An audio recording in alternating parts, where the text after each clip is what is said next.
The Adventures of the Saint, starring Vincent Price.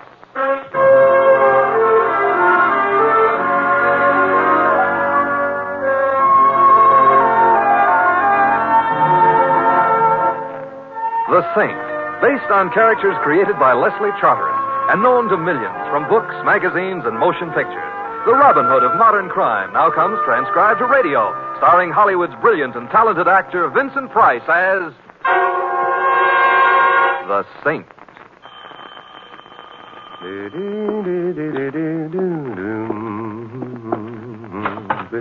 Hi, Mr. Templar. Theodore. Excuse me while I drag her in, huh? Drag her. Oh, yeah. She is in. Good. She is a very nice tuba, Mr. Templar. Perhaps. I will take her out of the case now and... Theodore, if you lift that confounded thing to your lips, you're a dead man. You do not have to get violent, Mr. Templar. I don't. Theodore, you forget that on one occasion you trapped me. I have heard you play that thing. Well, I have never before nor since wanted to be deaf.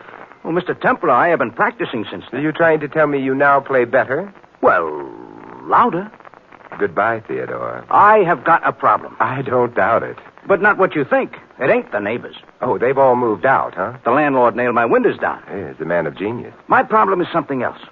It would help if Keep away from that tuba. But I only want to play... I've never strangled anyone yet, but there can always be a first time. Okay, I won't demonstrate. But you heard me play. 5 years of my life went down the drain on that unhappy day. What did I play for you? It had a title? Well, I guess it don't really matter. On account of I only know one piece, so... Well, anyways, that's what I played for Mr. Stanley. Who immediately and no doubt happily proceeded to return to Africa, yodeling for Livingston. Nah. Mr. Stanley is hard of hearing? No. He is a maniac? Nah. He hates music. No, he is the guy who owns a Stanley Casino, which is kind of upstate and is a very swanky roadhouse-type roadhouse. Oh, you had him tied to a chair. Mr. Templar, he asked me to play. He called me up and asked me to come over and play. And? And after he heard me play, he hired me. Oh? To do what? Sweep the roadhouse? To play the tuba in his band. You know, it doesn't happen very often, but tonight it's happened. Words have failed me. Not only has Mr. Stanley hired me, but he is going to pay me $100 a week. And not only is he going to pay me $100 a week, he also handed over $100 in advance, in cash. Theodore, I suppose I should congratulate you. Oh, thanks. But what's your problem? Mr. Templar, I love to play the tuba, but I don't play it good. I know that. You're an honest man, Theodore. Even I sometimes can't stand the sounds I make. Mr. Templar, nobody would pay me dough to play if it was legitimate. You may be right, Theodore. So what should I do? I still got the whole $100. Should I give it back to Mr. Stanley? What kind of a man is he, anyway, by reputation? Huh? From what I have heard around, he is a very big operator type. And I do not think he has had a reputation ever since he was expelled from reform school. Oh, why was he expelled? Oh, he lowered the tone of the place. Theodore, when do you start working for him? I make my debut tonight. Debut. I see. So what I'm asking you, Mr. Templar, is will you please be there when I debut? That means there will be at least one friend of mine in the audience, and I got a feeling I am going to need a friend. You may be right, Theodore, but if the roadhouse is the kind of place most roadhouses are, the patrons will be thinking of other things than music anyway. Yeah, but suppose they think of murder.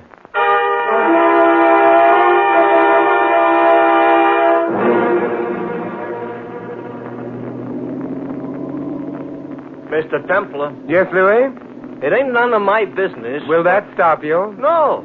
I didn't think it would. One of these days, I'm going to hail somebody else's cab. So then what happens to my wife and my 6... No, don't say it. I haven't got a wife and 6 kids.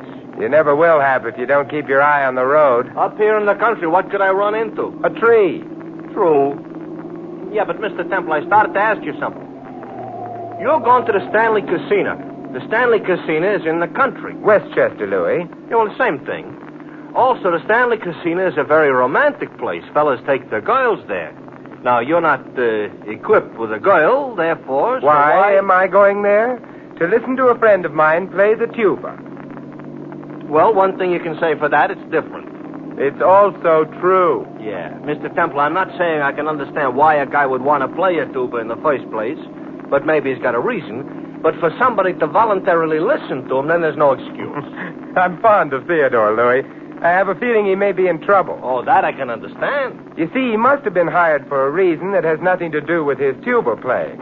Now, what it is, I can't imagine. Maybe you should have stopped him. I couldn't, Louis. It was a job, and, I don't know. Maybe I should have. Maybe not. I feel a little like Hamlet. Oh, this I got a feeling I'm going to regret. What do you mean you feel like Hamlet? He couldn't decide either. Of course, you remember his famous soliloquy. I think the children should ought to be sent to bed right now. The one that begins, tuba or not tuba, that is the question.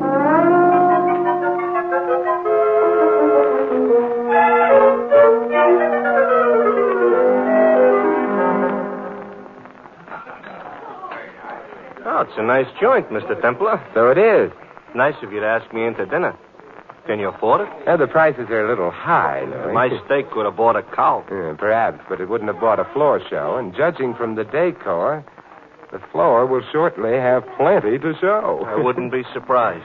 Embarrassed, maybe, but surprised, no.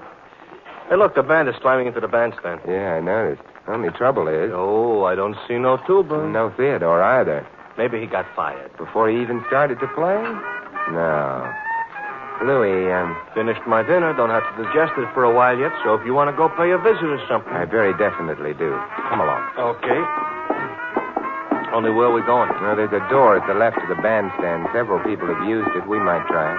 Could be maybe an exit. And then the head waiter will stop us. Yeah, and he ain't, so? So we try it. Well, very nice hallway. Got walls on both sides. Yeah, not to mention a roof. No, light coming through the transom of that door up ahead. Mr. Templar, we're looking for Theodore. We're looking at the moment for anyone we can find. I don't hear much noise coming out of that room. This might be Stanley's office. Come in. Good evening, Mr. Stanley. Guests here, gentlemen? Yes. Yeah. Well, of course, I'm always delighted to see guests in person, but I'm sure my head waiter will do anything to satisfy you. Tell me, does he employ the musicians for your orchestra? Are you musicians? Well, not exactly. We're interested in one of your musicians. That's all? Which one? Theodore Coogan. Coogan? Coogan. Well, I'm sorry, but the name isn't familiar. Of course, I know all the boys in the band, of course. What does he play? He insults a tuba. Tuba? Well, I'm sorry, but we don't have a tuba in my band. What made you think your friend Theodore might be playing for me? Oh, rumor? Well, I'm afraid it was an incorrect rumor. However, if your friend's a good man, you know, the novelty might be worth something. Send him along to me, and I'll see him. Oh, that would be very nice of you. Only thinking of the casino, that's all. And now, why don't you gentlemen run along and enjoy the floor show? Oh, thank you. That's exactly what we'll do. My apologies for having intruded. Not at all. It was a pleasure to meet you. Good night. Good night. Good night. Oh, real courtly type, huh? Very. Come along, Louis. Hey, this ain't the way back to the floor. I know it isn't. We're not returning there. Why not? We don't approve of floor shows? It's not that. Back of the building would be around this bend and...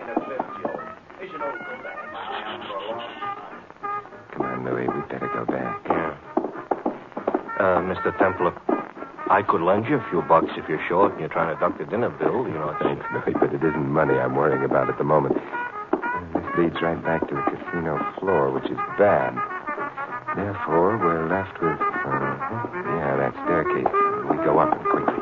Okay, up. Of course, we don't know what's upstairs, but at least we may not be expected there. Is that good? Better than what's likely to happen downstairs. What makes you think something's liable to happen downstairs? The instant I mentioned Theodore to Stanley, he casually pressed a button at the side of his desk, a button which I suspect is his equivalent for a danger signal. Danger to who? I'm afraid, Louis, to us. Oh. It's a landing and... Another hallway. Yeah, we'll have to try. It's locked. There's another door on this side. Also locked. So far, all this upstairs consists of is a lot of doors which are locked. The rooms are probably used for storage. Stanley will realize shortly that we didn't return to the floor show. The back door was guarded, so he'll know we didn't leave through it, which means... Yeah, he'll come up and see us sometimes, and there's sometimes it's going to be now. It is. Of course, I don't know whether Stanley intends anything too drastic. We haven't seen Theodore. Yeah, supposing we had. Well, let's try this door. Hey, this one's open. Come on. Quite a suite. Too bad they didn't use some sweet air in their suite. Maybe they ducked up here. Hey, shut the door, Louis. Okay. Is there a bolt on the door? Yeah. I slide it? You slide it. You know, it ain't very strong. Window over on this side. Hey, it's a room with a view. Yeah? Yeah, what we've got is a view of the parking lot. Directly below the window is an extension of the building proper. Mr. Temple, this is the time to get architectural. The window. Oh, it's cold out. Perhaps, but... Hey, watch, Joe. Out, Louis. The roof of the extension is only a few feet below. So it's out. Good. It's a solid roof, Mr. Templar. Good. Move over. So we're out on the roof. So? Hey, wait a minute, Louis. Huh? Someone down there in the parking lot. Oh, yeah. And even from here, I can see he's carrying something besides small change in his right-hand coat pocket. Armed and unquestionably forewarned. Room service back in the room is getting impatient. Only a short drop to the ground. Louis, jump down. Jump? But... And let that man down there come to you. You stay right down below the edge of the roof. I'm coy, yeah? Louis, hurry. Okay. Hey, you. For me? Don't move. Never broke a lease in my life. Keep your hands away from your pocket. Yeah, but they're in my pocket. I said... Okay. I heard what you said. Well, here goes. Mr. Temple, you didn't say 4, and you landed right on him. Hey, it's out cold. Come on, Louis. Yeah, I already located it. It's over to the left. Come on, let's take a cab, huh? Temple. Yeah? A very good foot racer, I ought to tell you. Not. I take it back. I just gained 50 miles an hour. We're almost to the cab. The light isn't too good for their aim. Their aim could be too bad for our health. Ow! Hey, Louis, were you hit? No, they scratched the fender. I just painted I'll it. buy you a new fender. Quick, Louis, in. Yeah. What? Look, come on. Mr. Tempter, did we stop at a gas station on the way out here? Yeah, the one with the flying red horse just outside the city. We should have taken the horse. Oh. No, we're going. Those bullets are breaking the speed limit. Oh, boy, I think we're out of range now. As long as we ain't out of gas. Hey, Louis. What? I just remembered. What is it, Mr. Temple? What happened? I forgot to pay the check.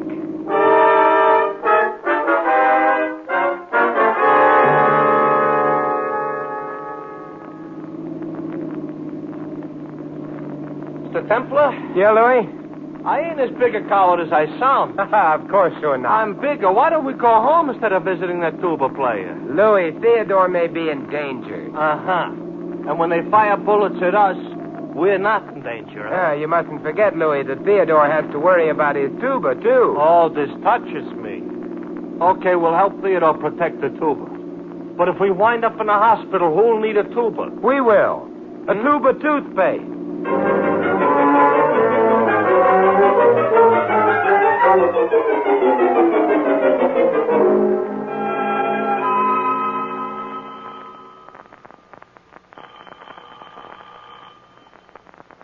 I guess he ain't in, Mr. Temple. Apparently not, however. Hello. Ooh. That's a tuba player? Good evening. I'm Simon Templar. This is Louis. I'm the Queen of Transylvania. But don't let that bother you. Oh, may we come in? Of course. The king is out of town. Now, there's only one trouble about being the Queen of Transylvania. What's that? There is no such place as Transylvania. You're bright. But I didn't want to frighten you outside. Or upset the neighbors with your gun. I always worry about the neighbors. And now that you have your gun pointing at me, what am I supposed to worry about? A good explanation of why you're looking for Theodore. Why does that concern you? I don't think I like people who go around looking for Theodore. Maybe they can't help it. It's a neurosis or something. Yeah, I might want to offer Theodore a job. Doing what? Well, playing the tuba in an orchestra. And I'm the Queen of Transylvania. You'll have to do better than that, Mr. Templar. Hey, that car. Unless I'm guessing badly, the number of people you dislike is shortly going to be increased. I don't... That car which just stopped outside may be bringing more seekers for Theodore. Don't move, please. See anything interesting through that window? The car did stop, look. Somebody's getting in. Oh. Both of you stay where you are. And don't try to follow me. Hey, look at that. Well, right out the back door. That's not polite. No point in following her. Yeah, I'd rather find her than Theodore. There must be anything. another room. That door. You still think maybe Theodore is here? I don't know. This is the bedroom. And... Well, Well, you found Theodore? on the bed, Louis, lying on a lovely white sheet. Whoa. We've been shot full of holes. Don't look good on him. No, he's dead, thoroughly dead, but that's not Theodore. The doorbell. Undoubtedly Mr. Stanley and his friends, however. Mr. Templar, this is no time to pick a corpse's pocket. The wallet. Yeah. All right, come on. We may still make it if they haven't put anyone on the back door. And if they have? Let's not cross any bridges until they collapse under us, huh? Something with what you just said. Clear out here. Fire stage, yeah. Yeah, I know. No bridges. We ought to be able to make it out of the building. You know something? This is one time I would like to run into a cop who'll ask me where's the fire. There's a more important question, Louis. Where is Theodore?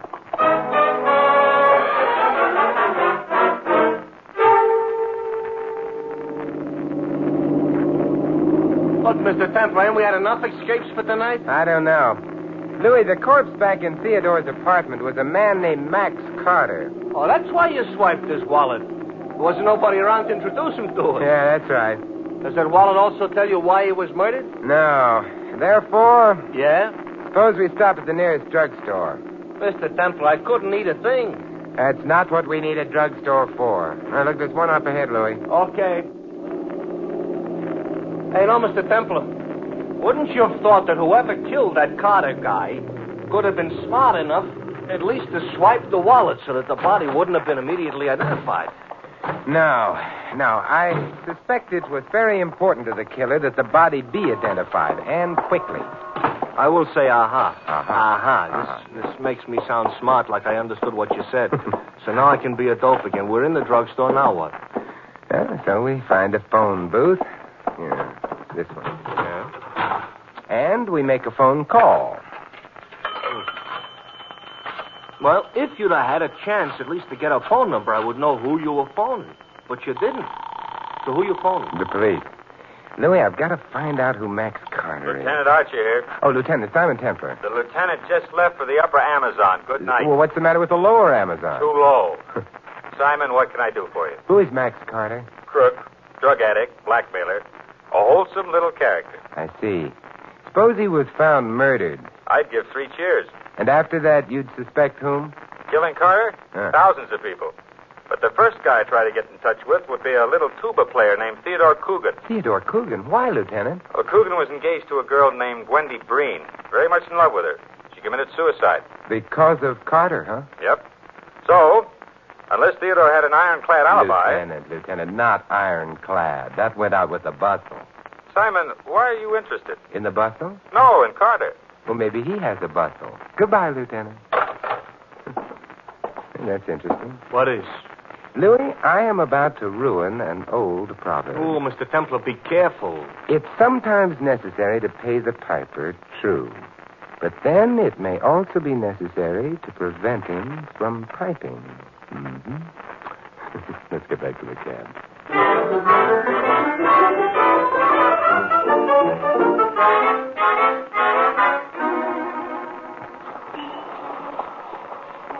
Did the lieutenant mention why he would suspect Theodore? Yes, Carter was the reason for a suicide of a girl named Wendy Breen.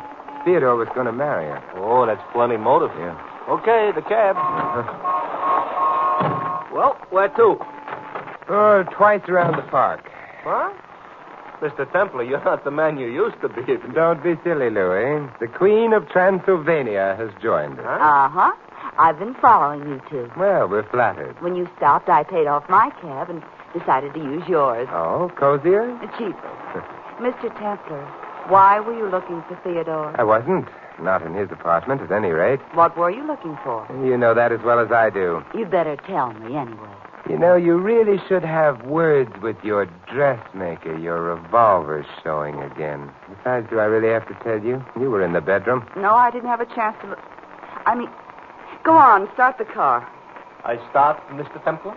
You start, Louis. Now, suppose you tell me what you were looking for. I'm the one who has the gun. I don't have to answer any questions. Not mine, perhaps. The police, however, will be ruder and more insistent. The police? Excuse me for interrupting, Mr. Templar, but we are being followed. Oh, by someone else beside the Queen here? Must make quite a procession. Louis, can you get any more speed out of this cab? Well, there's a car right in front of me going slow. Well, you might try passing it. Okay. Hey, he's swinging over right in front of us. Hey. How do you like that? Oh, Mr. Stanley is thorough. One car in front of us, one behind. Hey, we're boxed in. Good evening, Mr. Templar. Louis will sue you, Mr. Stanley. He's very touchy around the fenders. Oh, indeed. Well, and can that be my beautiful Mona? I've got a gun. Half a dozen of my boys surrounding the cab, and you better let me have that gun. Thank you. Now then, you'll all join me in my car. I think you'll find it more comfortable. But I like it here. Besides, your car is black. It reminds me of a funeral. You know, that's a very interesting comment, because that may be precisely where all of you are going.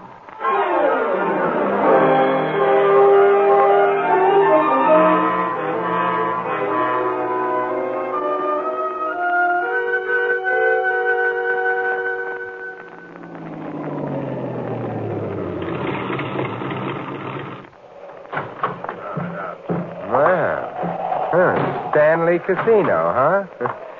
It's beginning to feel like my little home away from home. Well, I'm so glad. The back way, boys. Come on, come on. You don't have to push.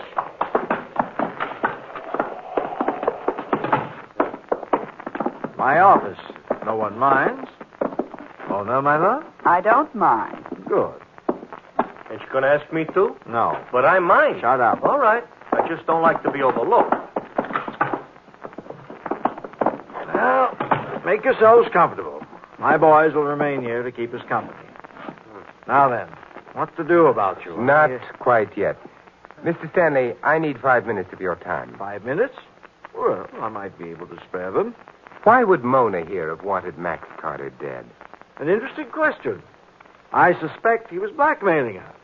Mona has been a naughty girl, on occasion. Then she was in Theodore's apartment in order to kill... I wouldn't kill Theodore. We're friends. I beg your pardon. I hadn't been thinking of Theodore, however.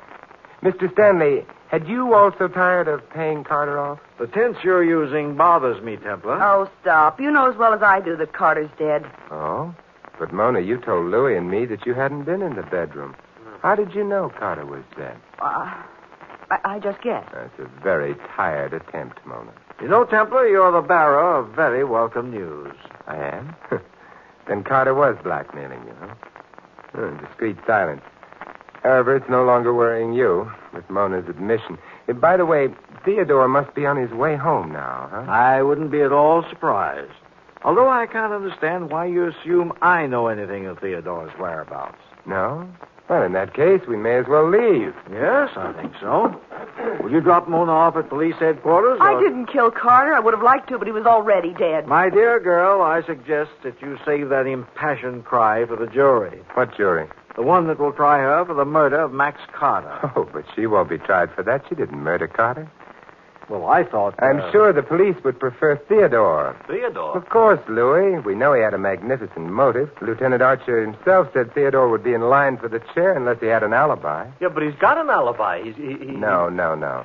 What Theodore will try to say is that he was hired as a tuba player by Mr. Stanley here. Came to the casino, but instead of being permitted to play, he was bundled into a car, driven about for hours, and then released. Well, that would give him an alibi. If he were believed. But his alibi depends entirely on whether or not Stanley really hired him.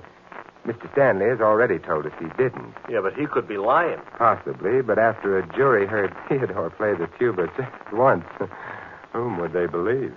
No one would believe Theodore. So? Theodore would stand a very good chance of dying in the electric chair. However, oddly enough, Theodore will be believed. Having fun, Templar? First you pinned it on Mona, then on Theodore. Now suddenly you're changing your mind again. What's the idea? You'll be believed because first I shall corroborate his story. The jury could think that you were perjuring yourself for a friend. No. Because you see, Stanley, other people besides Mona and Theodore wanted Carter dead. Let's suppose that one of them got Theodore out of his apartment and then put Max Carter's already dead body in there. That would put Theodore, if you'll pardon the expression, on the spot.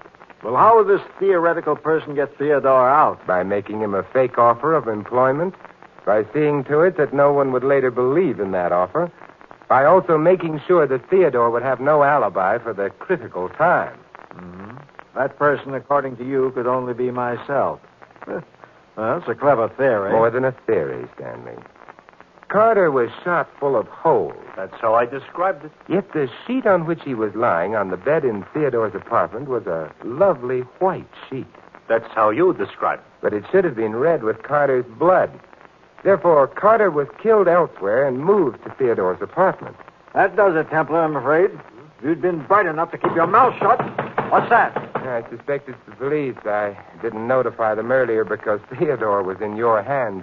What I did do, however, was leave a matchbook in Carter's pocket. A matchbook? Yes, one supplied by your management when Louis and I dined here. I knew your plan called for one of your men to notify the police anonymously of Carter's death in Theodore's apartment. Therefore, Okay, open up. You're having company, Mr. Stanley. You'd better open the door. They're calling for you.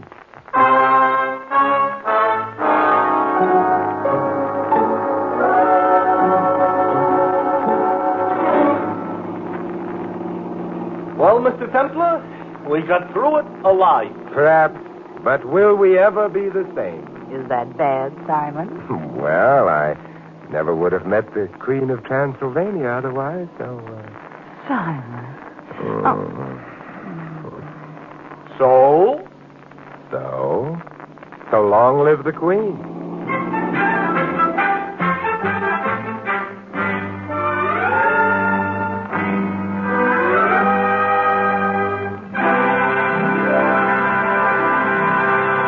You have been listening to another transcribed adventure of the Saint, the Robin Hood of modern crime. Now here is our star, Vincent Price.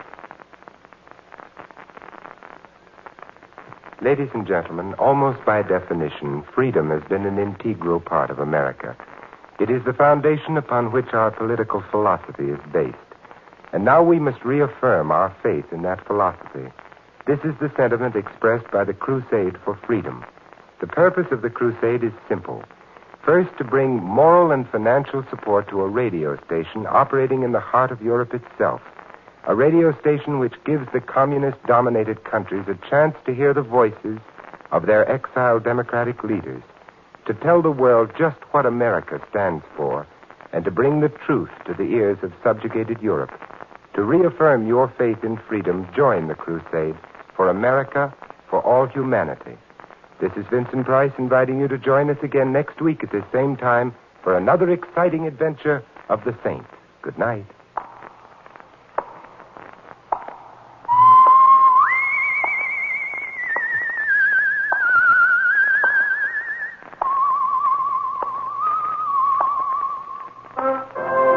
This adventure of the Saint was written by Louis Vittes. Our cast included Maggie Morley as Mona and Jack Moyles as Theodore. Victor Rodman was Stanley, Frank Gerstle the lieutenant, and Louis is played by Larry Dodkin. The Saint, based on characters created by Leslie Charteris, is a James L. Safier production and is directed by Helen Mack. Vincent Price is soon to be seen with Errol Flynn and Michael Imprell in William Marshall's production of Bloodline. Saint fans will be glad to know that the comic books are now available on the newsstand. 3 chimes mean good times on NBC. Today, Cary Grant and Betsy Drake star in the premiere of a delightful newcomer to the NBC Sunday lineup, Mr. and Mrs. Blandings. It's top listening, so be sure to hear the Cary Grants as Mr. and Mrs. Blandings later on NBC.